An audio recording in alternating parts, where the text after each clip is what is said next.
Merhaba arkadaşlar, kanalımıza hoş geldiniz. Bugün sizler için Neslihan Atagül ve Burak Özçivit'ten romantik fotolar hazırladık.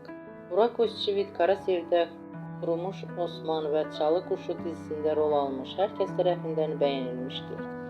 Biz de sizler için onların güzel paylaşımlarını hazırladık. Bu videoların devamlı gelmesini istiyorsunuzsa kanalımıza abone olup yorum yazmayı unutmayın. Bizden bu kadar.